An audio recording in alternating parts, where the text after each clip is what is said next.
So welcome to the speaking track. And we were just talking about sweet Angela just shared an experience of like how pioneers, it was so busy for them, but our busyness, we just talked about how busy it is right now and back to school and all of these things and these waves. Just feels like it's wave after wave. We went to Hawaii this summer. And as you were talking, I was thinking that you get hit with the wave and then there's the next one and then the next one, and the next one when it comes into it's like a 7-wave set. You know how they have sets? And just get hit and hit and hit. And there's been times when we've been swimming a couple of years ago when my sweet Sophie, she got caught under and then caught under and then couldn't hardly catch her breath.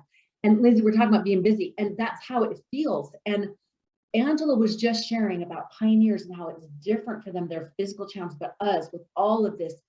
It reminds me of that scripture in, is it New Testament, where it talks about the principalities of darkness. You know, like we don't fight against, you know, like the war stuff, but we fight against darkness and principalities and of evil. And anyway, Angela just shared this beautiful thing. And once again, the juicy stuff happens before we hit record, because we try to, hey, how you doing? And then we have prayer, so we don't record that, and then we start the recording. And it was so good. And I said to her, Angela, you want to speak just like you just shared it. And I was saying, sometimes when we speak, we start speaking and we get into our speaking presence and our speaking mode. Now, depending on your audience, if you're going to be speaking for Google, then you want to act like you're speaking for Google. But by the same token, especially in this day and age, authenticity is king.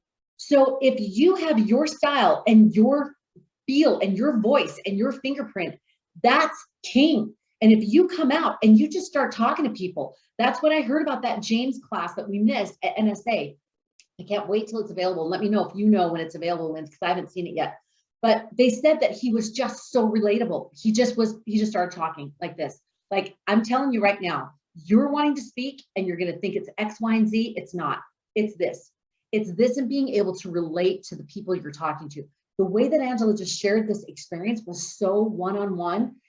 That's something that I invite us to try so much to do in our speaking. It's this warmth.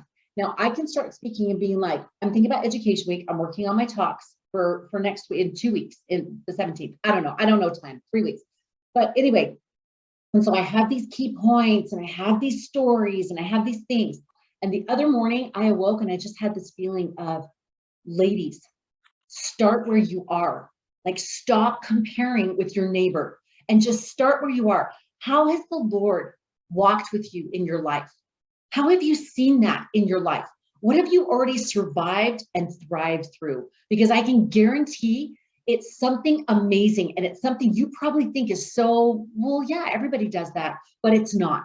And as I started feeling this talk, you guys, like even talking about it right now, it just makes me tear up, because I see and feel these women and I can feel it, like what they've been through, and I'm seeing them sit in the chair and what it's taken for them to get to Education Week and the struggles that they're bearing. And it just made me feel them, not the stories and the content and the stats and the quotes, which are all so important, but I could feel it, and I can feel it right now. And that's what I'm talking about.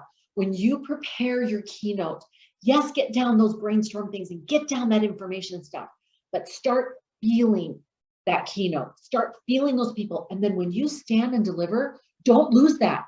Stay in that space. When you go out there, you just look at those people and you see them. And it's almost like when you have like state conference, you can see the state presidency and they're looking at everybody. It's what I do before I speak. I'm looking at everyone in the audience. And I've mentioned this before, and I'm feeling and I'm saying, who is it that needs what here? I have this great stuff, but it may be that I just pull out pieces and there's something else that needs to happen.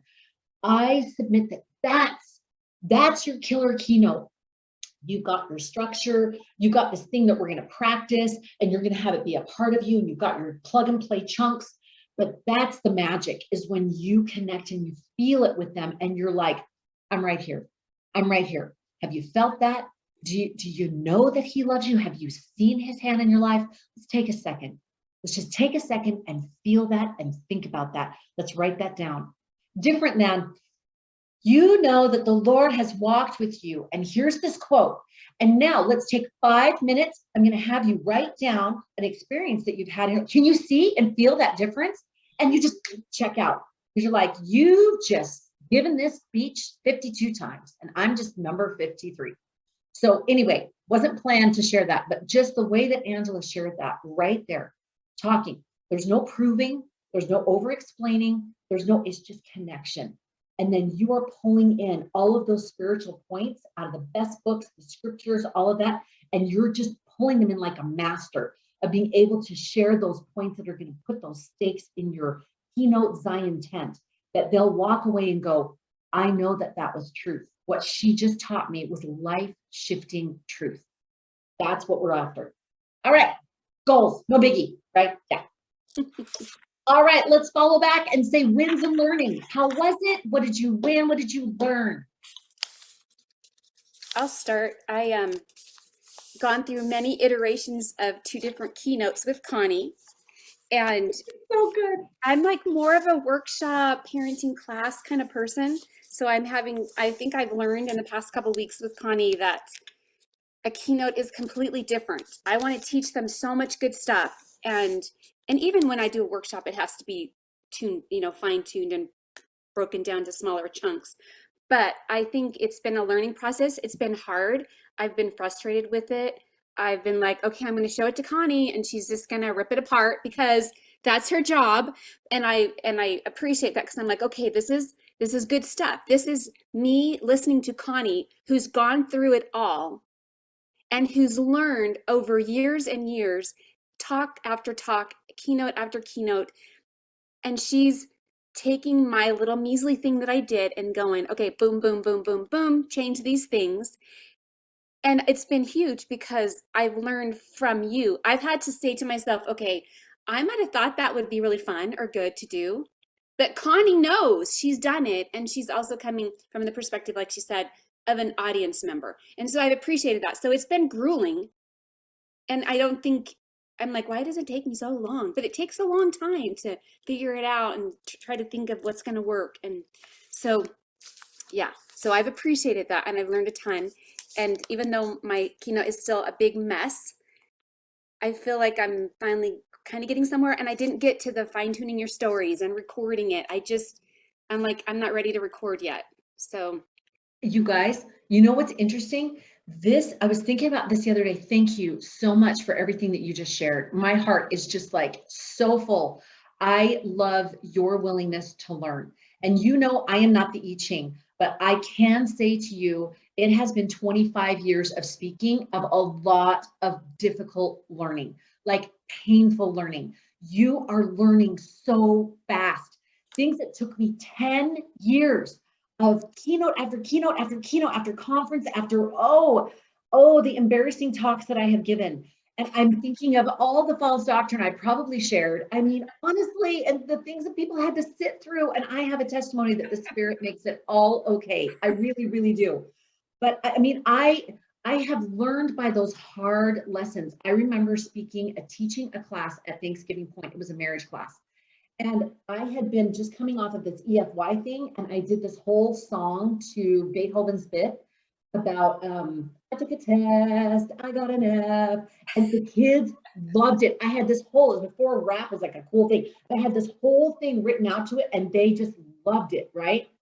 What do you think I did at the marriage class? same thing.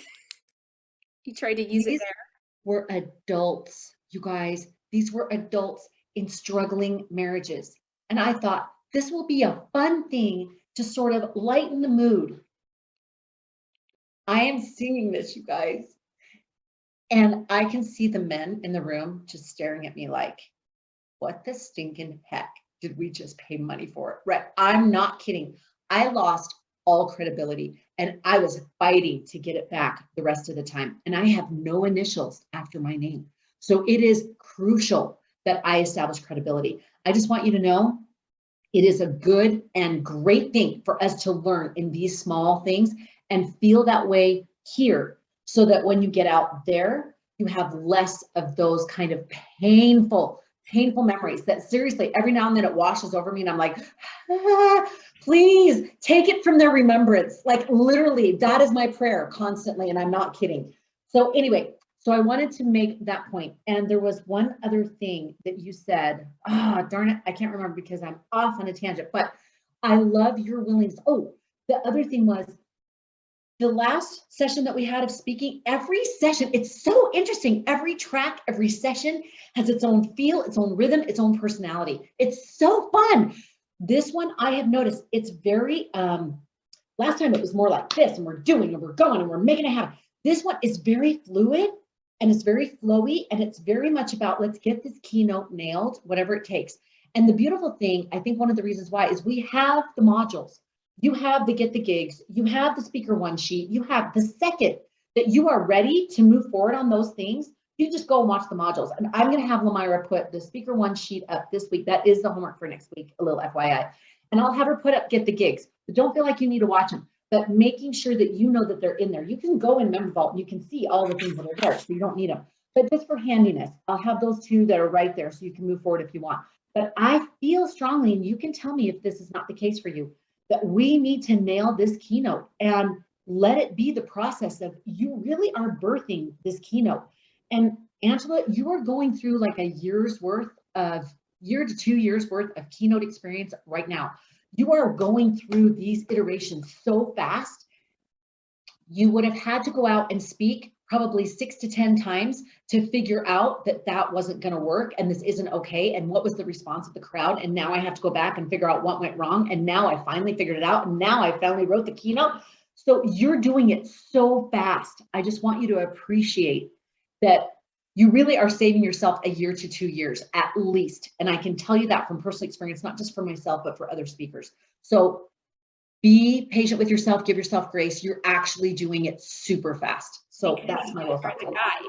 You are the guide. Remember the book? You are the yeah. guide. And Attempting. you've been through it, and you are saying, hey, here's where, and you're perfect at not making yourself the hero, but responding to, this is me, this is my life, this is what I'm trying to do. And you're like, hey, here, let me help you, let me guide you, let me take you through it. And that's huge. And I think for most of us in this group, I think this DTLC is a huge answer to prayer. I know it is for me. I was all alone and struggling and trying. And I think Heavenly Father dropped things in my lap that helped me and learn and grow so much. But this is like warp speed, you know? So it's amazing.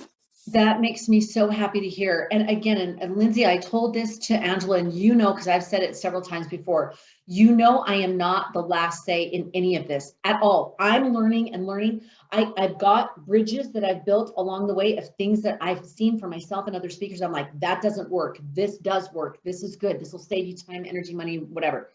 But at the end of the day, like Angela had something in her keynote, I was like, that is an example. That's not a story. It's not got the power. It's got to have a more powerful hit than that. And she was like, but I like that. And I'm like, hey, at the end of the day, it's your keynote. So you do the thing that feels right for you.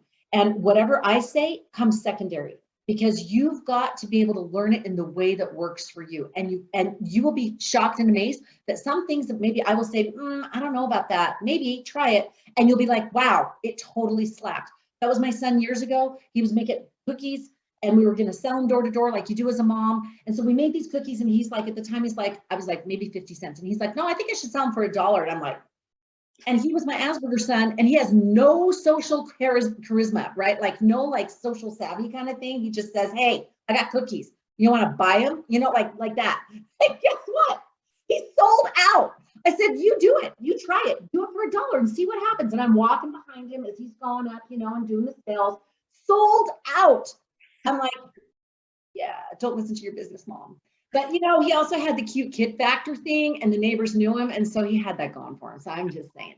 It's all about who you know. it taught me a good principle. And the reason why I share that is not just kind of a one-off little, I don't want to waste our time. It is a principle.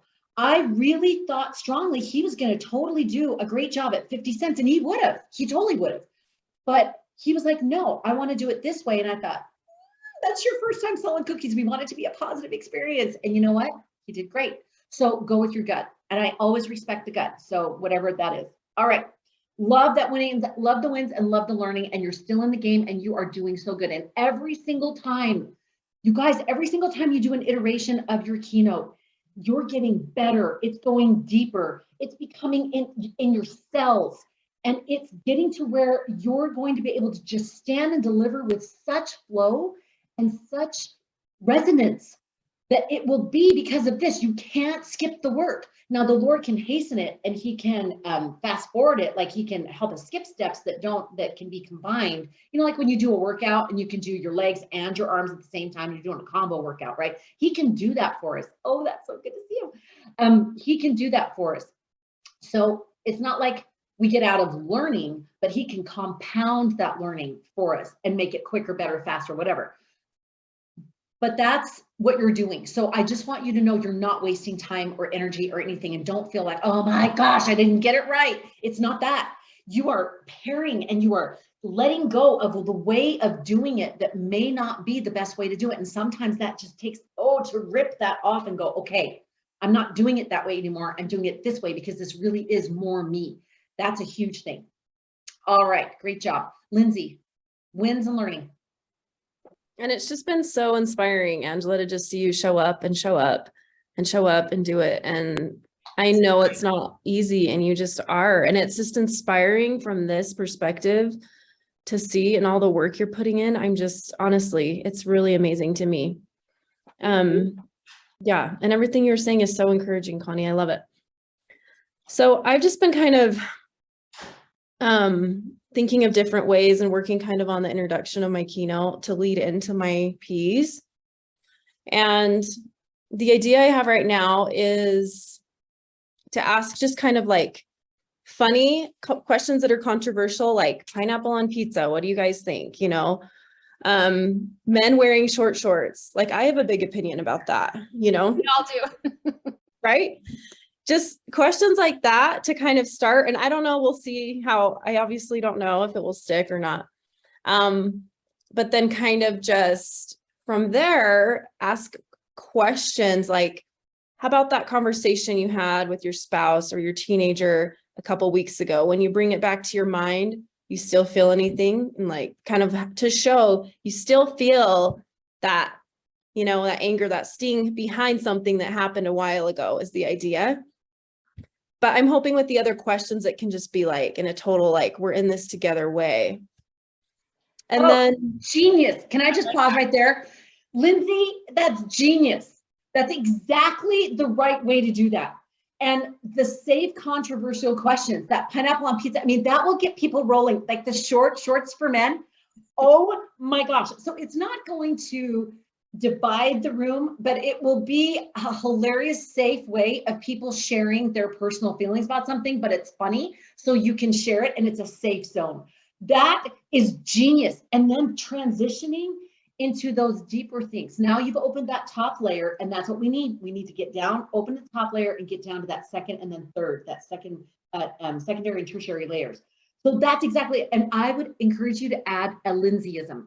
So that whole thing of that conversation, everybody has that, where it's like, oh, and if you could have just said this, or like, that's why they're still wrong, right? Whatever. If you could nail those little, what specifically those thoughts might be that they're thinking about it, and then have an ism. You don't have to, but I think it would be so good, like the lasting sting. Have you felt that lasting sting, or like that unsaid zinger that you really wanted to say that would have shown them that they were completely wrong and you were completely right, but in the best possible way? You know what I'm saying? Like a Lindsayism, so that you could come back to that, and in one sentence, in one phrase, they are right with you and they know exactly what you're talking about, because you're probably going to come back and talk about that thing, because that's that thread, that red thread that will now be the thing of the unsaid thing, right? Just like that lasting, the unsaid zinger or the lasting sting, right? What kind of damage is that doing? Whatever. Anyway, I'm sorry, but I'm just saying, oh my gosh, beautiful. Keep going. I really like that idea. It's and even more, it's like, I'm trying to show in a lighthearted way, the unsaid things are like that weight we're carrying. So it's helped me a lot when I started. I just been talking to Amanda a little bit about the pain points of her school district, because I really needed to start writing this specifically for someone. And that's what Jason suggested. And it's honestly helped a lot. So when I was thinking and talking to her, it's like these teachers. So anyone I give this keynote to, I can do the lighthearted things at the beginning, and I can give an example that can change with each group to show the things that are still affecting us as we go on. And I really like the idea of making it more specific. But then this is the part after that where I feel like I need to really connect with my audience. So for instance, to like really validate in her school district, the parents are like so much more stressed. They're dropping their kids off way earlier. Like I didn't really realize what was going on, and then the education standards have raised so much, and just the pressure and tension in the world and everything that has to go on. And they're just like, okay, here, teachers, you've got this, go, you can do this, you can do this. And so the teachers are feeling just this immense pressure to perform. They're looked at closer. It's more critical. You have to be more careful what you say in the world. And then they're dealing with, I don't know if I would get into this, but all of, you know, the like ADHD and all of these different behaviors that they haven't dealt with in the past. So they're feeling the weight of all that, not to mention their families, all of their other goals, their things that are going on. And so in this point, I kind of wrote to talk about like just the responsibilities of teachers. It's unprecedented, and you're juggling all these balls, and then you add in your ones at home, and to kind of show in a loving way, like all of these things that are going on when we're just trying to live and go on with our lives and get through it all. And I want to share examples to show like I'm there too. We've been there, but and teachers really do have a way of just showing up. It's incredible to me. Like they just do it because I think they know it has to be done. Oh yeah. So they're a great audience for me because all of these things, meanwhile, that are going on are affecting their life and the way they're living their life. And so I want to show how who has time to look at any of it, but it's building up and it's affecting our life. And if we're not enjoying it and we're not able to really see that difference we're making in the students' lives, you know, what's the point? And so I'm not sure how I'll do all of this yet, but I feel like to show, I feel like this could be a good segue into the pain and to be like, okay, like, let's talk about the idea of why we're doing what we're doing, and kind of talk about what has society said is the way to do things, and what will really be fulfilling and satisfying, and then to start to talk about pain as like things coming up to look at. And I mean, obviously it's kind of a mess and I'm just kind of writing a lot of ideas right now, but then this will be like where I talk about pain, and then it will transition to the two P's are going to be together now, like pausing leading to permission together. And then at the end, like the power that they can feel when they look at all of the things. So it's kind of hard to explain it all. I don't have it set into a keynote form, but that's kind of where I'm at. So it sounds like pain, and then you have pause to permission is kind of comboed, and then you have the power at the end. Is that right? The power. Mm-hmm. Okay, I love this. So a thought, and then I'd love to hear what Angela has to say. The thoughts that come to mind when you're saying this, to keep it so it's organized and it flows, is your driver in my mind is that unsaid. So even in being funny, emphasize that. Say, start with something of have you ever thought about the things that go unsaid, the things in your mind and heart that go unsaid? So think about when you see someone on the street and you see a guy with short shorts. Are there any unsaid things in your mind, or whatever? That whatever way you want to do it, you want to have this unsaid theme, this driver. Otherwise, it's going to feel so jarring to go from funny. What do you think about pineapple on pizza? I know, yeah. Pain, right? So you got to have this red thread, in my opinion, and that red thread would be the unsaid. And then this unsaid, the fingerlings of it, of the damage of the unsaid. First, it's do you recognize it? Like, do you guys experience that? The unsaid, and you're starting with funny. Like, do you have unsaid things that you really want to say? Say your mother-in-law, say it your family, right? What about at work, right? So got to bring in the work thing so you can start transitioning to that. What about at work? The thing that parent said to you, and you're like, you know, if you spent at least 10 minutes with your child, this would not even be my issue, right? You know, all those unsaid things. And you can get examples from Amanda, unsaid things from teachers that can start off funny, and then going to the unsaid to say, well, what about this unsaid thing is kind of insidious, little small thing, but what actually happens to us when we have unsaid things? How do you feel about that parent when you see them walk in with that child with this unsaid thing on your heart, with this unsaid thing bottled up in your body? What actually happens to you? It stays, and this is what happens. Then you can start showing the stats, pictures, damage. You could show a picture of something very small. Like, you know, there's those like worm things in Africa. It was a little small thing, but then you can show the pictures of they have sores and oozing all over their body from this one little worm thing. And the solution is super easy. If you've read Crucial Conversations, they talk about they went in and tried to find out what they could do. There was one village that didn't have all of these sores and things like that. And it was this village where the women took their skirts and they poured the water through their skirts and then put the water in the buckets. And that was the only village that didn't have it. It was that one simple thing. You don't have to use that example, but what I'm saying is if you start with something that shows we all have unsaid things, it's kind of funny, but then actually it's not. This actually has a cost and it's damaging. And how damaging is it? Well, let's look at the small thing and let's see how damaging that is. Actually unsaid things. And that's where you can start doing stats, psychological stats. This is what happens to us when we keep inside these unsaid things and start going into that whole pain thing. This is causing us pain. And that's the first thing that I want to talk about because pain leads to damage and physically, emotionally, spiritually, mentally. So, and then you can start going into questions about what does that look like for you in your life? How is that impacting your life? What are some things that you think you can do? And you're giving that solution of whatever. You do not need to follow any of this, but I'm giving you as an example. I like it. Yeah. The flow. Does that feel like a flow to you? Does it feel like it kind of fits how you're going to funnel them down into that whole thing of the cost of this? It's happening to you. You have a choice. You can change it. If not, it's going to cost you this. And if you change it, it'll now be like this for you. Yeah, I think it does. And it brings it to this more bold level that I've kind of been needing with it all, just to like not kind of skip around it.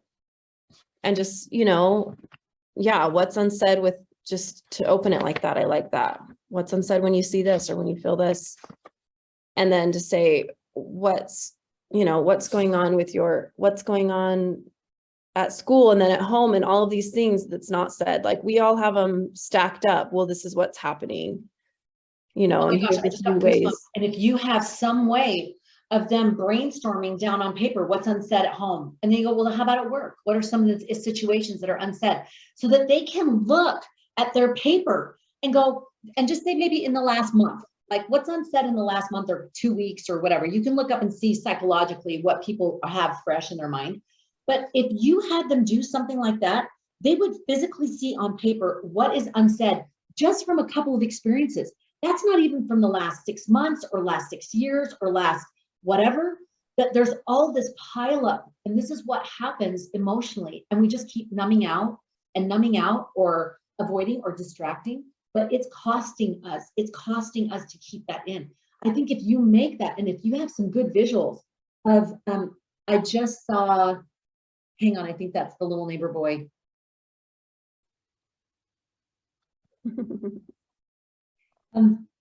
I just was watching with Bryson Mark Rober. If you're familiar with him on YouTube, he's a huge influencer.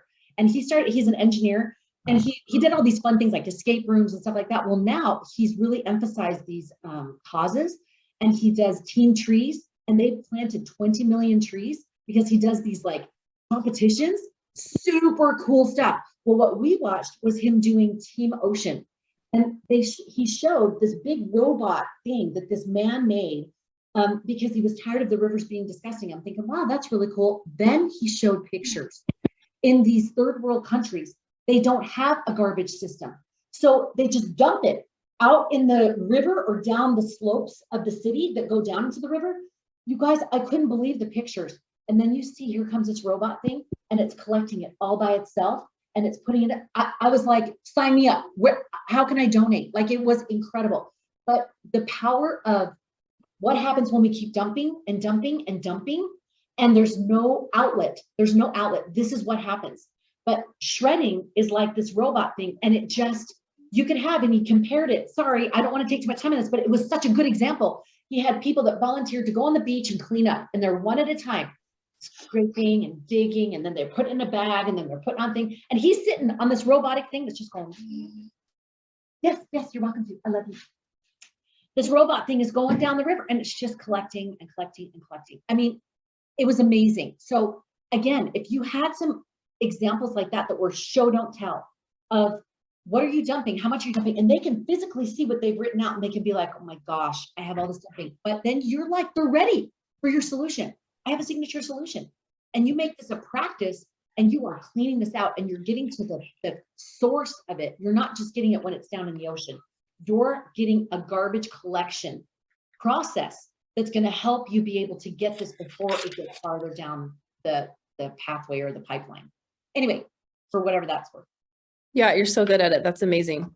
I love this. I have to go in just a few minutes because it's my daughter's birthday today. Sorry. Lindsay, I can't even believe you're on. Okay, so Well, I haven't been on. I really wanted to see you guys for a little bit. Well, I think this is great. And I think we got exactly what hopefully what you needed is being able to figure out that flow and get those bullet points of hitting those points of flow so that now you know, and then you can put in a show, don't tell, powerful example, go into the whatever.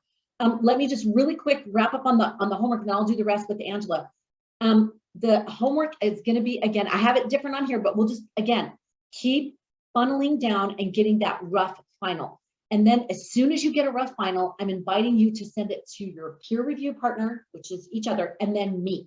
So send it to me. And again, you don't have to send it to me. If you're like, I don't really want any more feedback on this, totally fine. I totally get it.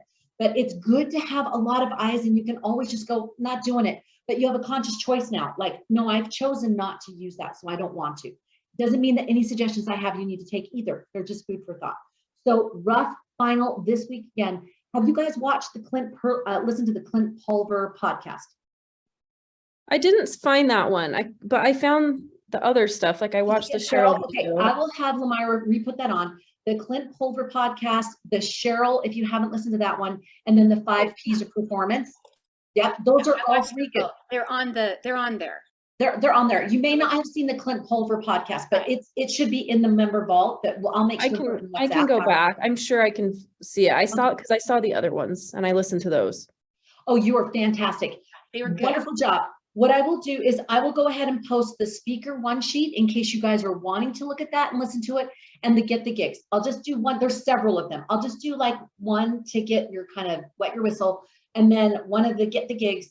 And then that way you can just like, if you're listening, you want to drive, you're not even there yet, you can just drive, you want to listen to something, that will keep you thinking and moving, because everything that you do that you get ahead will help you with what you're doing right now to be able to make sure it fits when you get there. So I'll put those on and then just work on that final rough. If you can get a final rough, that would be awesome. And as much as possible, start putting in those show and tell things. I could do this example of this, and I could show a picture of this, and then they could do this activity of writing down these things. That would be super helpful. So by final rough, you don't want it, you want it word for word? No, bullet. Okay. So that's what I keep final rough outline. Word for word, and No. that messes me up. So okay, I'm so sorry. Usually I have bullet points and then I just speak. I don't do it just a final rough outline. Okay. Let me just add that word outline. Just a final rough outline, because once you've got the final outline, then you can start writing it out if you want to do those paragraphs. That's what you're going to take that recording from. But this is just a final rough outline so that you've got your bullet points, your stats, your story, your show, don't tell. It's just outlined so it goes down and I can follow the flow. And when I see it, I should be able to get an idea of what you're doing, because this is what you'll do when you submit for a Studio 5, a Studio Chatter, any of those things. They usually will ask for your bullet points, and I have to do a bullet point, a story, a stat, whatever, and they have to get the concept from what I have shared with them. So it should be able to flow. So it's kind of a twofer here that you may not realize, because we talk about this later when we talk about doing snapshots where you'd be able to do a stand and deliver on TV, radio, whatever. But that's what I'm helping you do right now when you're doing that bullet point outline. Okay. Hey, love you, ladies. Love you. Tell her happy birthday. I will. Any other questions, sweet Angela? About what you just talked about? No, I don't think so. I do have other questions for you. Yes, that's what this is for. So I don't know. I know that when we do the speaker one sheet, we should put down the logos of the places that we've done something for. So I did a podcast with Tamara and the American Mothers. I just did a simple little podcast. Do I put their logo on? Yes. Is that offensive to them if I put that on? Nope. If you've done something in an official capacity with them, you've done a podcast, you submitted an article, whatever you've done, anything that you've done like that, that's been in public domain, that's been in a professional setting or even an article. Okay. Perfect. Absolutely. This one's real. I really feel like I've been doing all this stuff for the last year and a half. I've set the stage. I've done the groundwork. I've laid the foundation, and I'm like, how many lives have I actually touched? Lots. Not many yet. Not many. You think, I've got you think, 45 people on my email list. So yes, I've been but trying to that's, build all that, but I that's wait for only the them. ones, that's only the ones that you see. I thought for years, in fact, I almost stopped doing this because I'm like, I'm not making a difference. I'm not getting a lot of speaking thing. I was doing a lot of like, you know, like relief society stuff and things like that. But I had these books and I had these life tips that I was doing. I had all this work. I was putting in so much work. And there were several times that I remember saying to, I would always have maybe just one gal that was helping me. And I just remember saying, what is the point? Like somebody else is doing this so much better and they have so many more people that they're helping. And it's not that. In fact, I have people all the time telling me, you have helped me so much. I went to that Vibrant Living conference and this one gal came up to me and she was like, you have no idea. And she gave me 3 different instances, a book that I had, a talk that I gave, something else that had happened. And she said, it was absolutely life shifting for me. I had no clue. So I'm not speaking through my nose. I just want you to know, my concern for you is when we get through this speaking thing, I would like to help you simplify the entrance into what you have. So I don't want you having too many things on your plate. I would do it right now if I felt like it would completely overwhelm. Not that you're not capable. You could do 6 hand cards crossing the plains and you would make it beautiful. I want you to be able to enjoy the process in some fashion. I want you to be, in fact, I have it right down here on my little notes. Where did I just put it? It's right here and I can even show you for reals. Angela, right there. Angela, kudos for cash. I bought your program, but I needed to get the kudos for cash. I don't think I ever got the thinger. Wait, you never got the product? I don't didn't see get it the as an product. order. I don't see that as an order. That's weird. That's so weird. Did it go Okay. through? Because I don't have an order on my end from you. Okay, let me look and see what I'm happened. so sorry. No. It's probably something I did wrong. Oh my gosh. I thought that I had ordered it because Lamira, I talked to her at the time and she was like, well, we're just going to do it for free, but we're going to do beta tests. And I said, no, I want to order it. I want to order it like a person and be able to get it and see what happens. So it was probably me. So let's go back through again. And if I didn't get an order and I didn't get anything, then I probably didn't get anything. I thought that I saw an email though that said, here's the courses. I could be wrong. Oh my gosh, that is so weird. Yeah, no, I don't have it. I mean, I have so few orders right now. I'm pretty aware of. Oh, you're so There cute. was some link, something that didn't go through then somehow. That's So no worries. I will go back. I'm most 99% positive it's something to do with me. So don't stress that. But what I'd like to do is I'm going to do it with my little guy. But I know for myself, and this is like a tip for you. The things that you have feel so intense and so complex that I'm too scared to start it because I know I won't sustain it. And I know other people are going to feel the same way. So we need to do a transition thing. We need to be able to pull it back, make it a simplified starter, and then they have options. So splitting up that information in a way that's digestible. And they can go, oh, I can do these 3 modules and I can do this little thing, or I can do this. And here's this week, but just do this one module. And these all ones are for 2nd time around or 3rd time around or bonus modules, right? Because bonus modules, people are like, oh, I get more bonus, so I want to watch them. If they're told to do it, they're like, oh no, I have to listen to those. I have to watch those modules, right? It's just mindset. So I would love to, and in fact, maybe when school starts, because then we'll be kind of through the speaking thing. yeah, summer, Yes, let's do a deep dive and let's go through that so that, because starting school is a great time for you to do this. Let's do, why don't you check out the last week of August? Okay. Let's get together. And then that way you can start preparing a little starter thing. Start thinking about it now. And start thinking what would be a good sort of starter kit or a starter step. That 5-day challenge is perfect, but then getting into the actual program, you would kind of want like a level 1, you know, like Kung Fu Panda is like, he was like, well, start me at level 0. And there's like, there is no level 0. And then after he does such a bad job, they're like, there is now a level 0, right? So start them at like a level 0, and then they can always springboard up if they feel like they've already got this. A great way to do that is a survey. And I don't know if you already created a survey, but that is a beautiful opt-in for you of where are you at now in your parenting and where do you want to be? And that will help you to be able to gauge, oh, what content do they need to focus on? If they're a level 1 parent, level 2 parent, level 3, don't do that because you know, but do a color code, right? A level orange parent, a level red parent, a level blue, whatever. I don't know. Pansies, daisies, you know how they do it in kindergarten so people don't think that they're the behind group, right? They do like animals or whatever. So blue whatever group you meets over here, the red group's over there, and that's the yellow right. Or group is like the over ice there. cream group's here and pizza's there, right? So Oh. nobody's a bad group. So Yes, however I you love do the it. survey. I've wanted That's to right. do So that. do an opt-in survey, keep it simple, but something that would help you to funnel down maybe 12, 15, 20 questions, but try to not do any more than that, maybe 12 to 15, but that would be sorting enough that you would be able to see which parent has which degree of level. And then that way, when you're speaking, you can be able to offer that to them and say, I have a personalized custom plan, kind of like what they were talking about in Story Brand yesterday. I have a customized plan for where you're at in parenting, where you are, and where you want to be. So take this survey and find out where you are, where you want to be, and how the quickest, best way for you to get where you want to be. And what that would do is on the back end, you would have an introduction module. That's all you need to record for each of those three people, those three, degrees, genres. You would just have an introductory module and say, this is how this is going to work. Start with this module, and you're going to see each week, I'm going to say, start with this module, only do this one, only do that one. And then the medium, you're going to use the same program, but you're saying you're going to do modules 1, 3, and 5, and you're going to add on 7 and 8 if you want to. And then the advanced parent, you're going to say, you're just going to skip right to module 10. Here's this refresher module that I've got for you that just highlights 1 through 9. And now you're going to start at 10. That'd be so easy. Then all you're doing is just doing transition modules, maybe tops 4 or 5, that you're using the same program and then customizing it for them. That way, they're not going to feel overwhelmed. Then you add in that weekly coaching Q&A with your program, done. Weekly coaching Q&A, like with a group, or? Yes. When they purchase the course and the kit, they automatically get into the private Kudos for Families Facebook group. And that group, you go in for half an hour, an hour a week, however you're pricing it.